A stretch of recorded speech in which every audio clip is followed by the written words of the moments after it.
Hi, I'm Jim McLeod, past board chair of Glenbow, and I'm thrilled to be a part of this, Glenbow's new and exciting program for viewers, Glenbow at Home.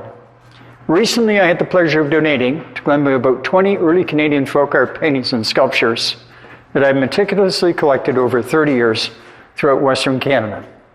And I'm going to talk to you about a few of these paintings today. Now, as most of you are aware, Glenbow has one of the finest artwork collections in North America, numbering about 33,000 pieces, some of which are in the folk manner.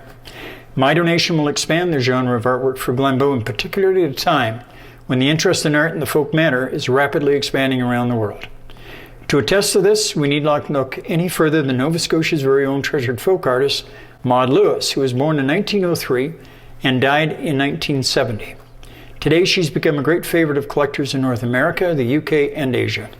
Interestingly, her widespread appeal started in 1970 when, just prior to her death, U.S. President Richard Nixon commissioned 2 of her paintings for the White House. Interest in her artwork was also fueled with the release of a recent 2016 best-selling film, Maudie, starring Sally Hawkins and Ethan Hawke. That's resulted in sending some of her artwork to prices for as much as $50,000. Folk art, though, is still one of the least understood genres, despite being around for hundreds of years. So, what is folk art, and why is this genre worthy of note? In a nutshell, it's generally regarded as the art of the people, for the people. As well, it's painted for love, self-enjoyment, and typically and importantly, not for money. Although varied definitions abound, folk art falls into 2 categories, cultural and individual. Cultural art has an ethnic basis, for example, French, Polish, or Ukrainian. It tends to be conservative, and it reflects the common spirit in a community. Individual folk art tends to be imaginative, innovative, bold, unique, and sometimes it has a rather eccentric character. The folk artists themselves tended to be self-taught. Their work often associated with bright color, albeit it's limited in its range of choice. The execution is often free. Figures and objects may be highly literal or overly simplified, often monstrously exaggerated or oversized and distorted to draw attention to the importance as key elements within the painting. There is generalized light, an absence of expressive brushstroke, and there's an overall flatness and linearity. Often there are no shadows, and the entire surface of the work is consumed. Everything is happy, quick and lively, and it has an appealing charm. Because of this, folk art has earned a place in respected institutions such as the Smithsonian Museum of American Art and the Brooklyn Museum. In 1961, the American Folk Art Museum was established in New York City. And both Christie's and Sotheby's hold annual auctions entirely devoted to folk art, with prices ranging upward of $6 million for very best examples. Let's look at the artwork. Firstly is Johann Macke. This oil on canvas measures about 24 inches by 20 inches and was painted in 1981. I acquired this painting in 1990. The title is unknown. The painting is of a Lithuanian traditional dance celebration. Macke was born on a farm in Lithuania in 1900. His family left in 1927. He eventually settled in Flin Flon, Manitoba in Canada. He began painting at age 68 using commercial enamels, airplane paint thinned with lighter fluid, appliance touch-up paint, wax crayons, and carpenter's chalk. He rebuilt worn paintbrushes with hairs from his own mustache and painted on walls or doors within his apartment when he ran out of canvas. Motifs that he wanted to recreate, like forests, were carved from wood or linoleum and stamped onto the canvas or board. A family member would later encourage him to paint and supplied him with professional art supplies. His paintings fit into the category of culture, which I mentioned earlier. His subjects often feature historical or figurative images related to his Lithuanian heritage. His style shows vibrant, expressive color, with the contents carefully arranged spatially and at the expense of conventional perspective. Canadian art critic Michael Hall describes Macke as Canada's equivalent of internationally revered Russian-French modernist painter Marc Chagall. Macke's work is widely collected and represented in several collections in Canada, including the National Gallery of Canada in Ottawa and the Art Gallery of Ontario in Toronto. Next is a painting by Saskatchewan folk artist Jeantamarat. This painting is an oil on canvas measuring about 12 inches by 16 inches. I acquired this painting in 1992 from the collection of nationally acclaimed Regina RCA artist David Thauberger. Jeantamarat was born in Lyon, France in 1893. She emigrated with her family to Canada in 1905, settling near Hafford, Saskatchewan at Duck Lake. She missed her life in France. Jeantamarat began painting in 1952, and her subject matter was the France she remembered fondly and wished to share. Her landscape paintings depicted peaceful scenes, reflecting what Jeantamarat believed was the purpose of her art, and I quote, "We must be happy with what we got, or we'll never be happy. In my paintings, I've tried to paint places that are not busy, everybody in a hurry. I paint peaceful places where people can relax and enjoy life." End of quote. Her work shows us the quaint French village she so fondly remembered, together with the all-familiar French chestnut tree and her favorite little dog that so often appeared in her work. Jeantamarat considered herself to be a primitive painter because she never received any formal training, nor did she desire to do so. Her self-taught skills were enough that her work was exhibited across Saskatchewan and Ontario beginning in 1963, and she was a subject of a documentary on folk artists produced by the CBC program Spectrum in 1979.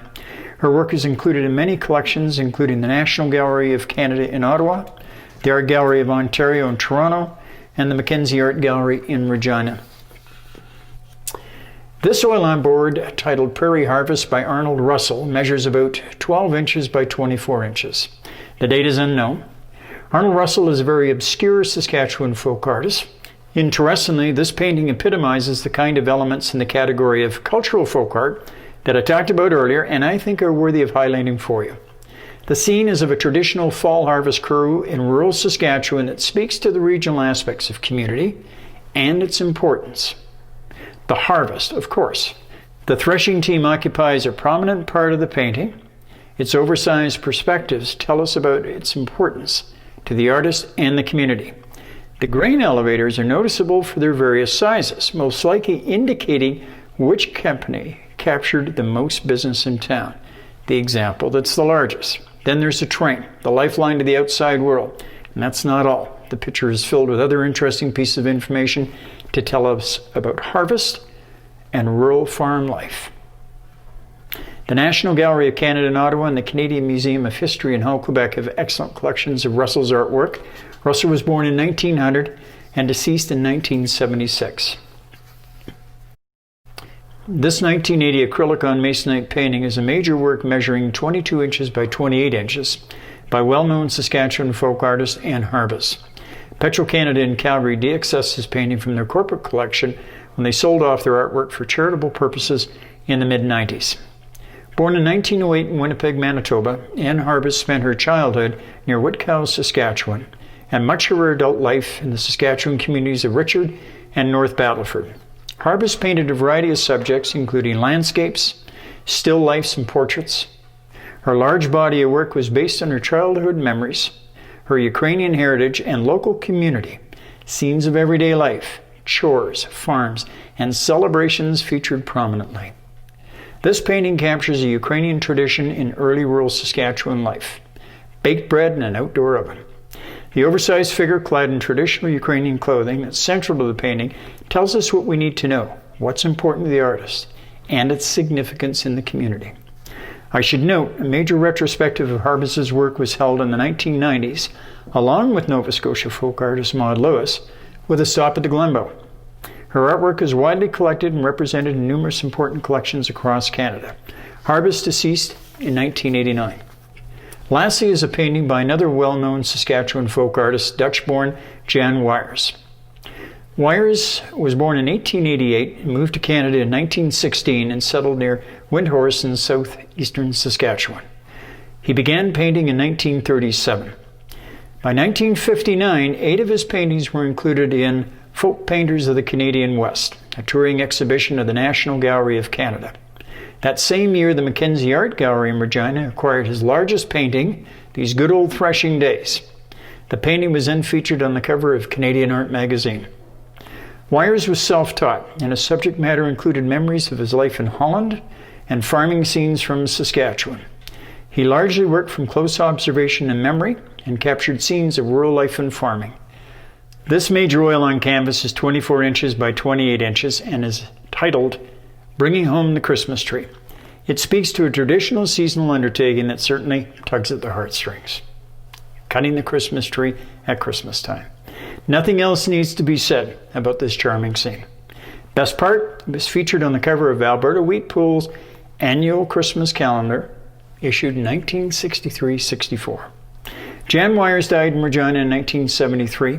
A few months later, the National Gallery of Canada published the book People's Art, Naive Art in Canada. It included 2 of Wyers' paintings.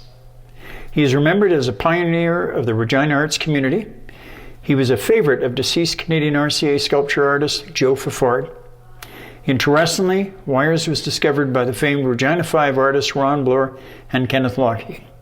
They always included his work in their exhibitions. This concludes our talk. I trust you've enjoyed learning about this wonderful area of art through Glenbow at Home. Thank you.